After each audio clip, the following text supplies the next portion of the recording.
இந்த குழம்பு செய்யும் போது எனக்கு ரொம்ப நாஸ்டாலஜிக்காக இருந்துச்சுன்னு தான் நான் சொல்லுவேன். ஏன்னா நான் காலேஜ் வந்து ஹாஸ்டலில் படித்தேன். அப்போ என்னோடய ஃப்ரெண்ட்ஸ் வந்து அவங்க அம்மா செஞ்சு கொடுத்ததா சொல்லி ஊர்லேருந்து வரும்போது இந்த குழம்பு செஞ்சு எடுத்து வருவாங்க. தக்காளி போடாமல் சின்ன வெங்காயம் பூண்டு மட்டும் போட்ட ஒரு புளிக்குழம்பு.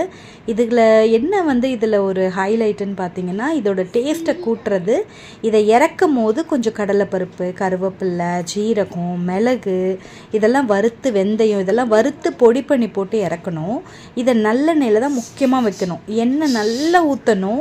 எண்ணெய் பிரிஞ்சு வரும்போது அவ்வளோ டேஸ்ட்டாக இருக்கும். அதுவும் ஊற ஊற செம்ம டேஸ்ட்டாக இருக்கும். 1 வீக் கொடுத்து விட்டாங்கன்னா 2 டேஸ்லேயே காலி பண்ணிடுவோம். இதுக்கு பெஸ்ட்டு காம்பினேஷன் வந்து முருங்கைக்கீரை பெரட்டல், அதுவும் வேர்க்கடலை தேங்காய் போட்டு. இன்றைக்கி ரசமும் வச்சாச்சு. எனக்கு வந்து டிஃபன் பாக்ஸில் இதை பேக் பண்ணும்போதே நல்லா நெய்யை ஊற்றி எடுத்துக்கிட்டேன். என் ஹஸ்பண்டுக்கு அதில் ஒரு முட்டை, வேக வச்ச முட்டையை போட்டுட்டேன். அண்ட் இன்றைக்கி வந்து ஸ்நாக்குக்கு நான் என்ன எடுத்துகிட்டு போனேன்னா, வேக வச்ச வேர்க்கடலையும் என் ஃப்ரெண்டு கொடுத்து விட்ட ரவா லட்டும் தான்.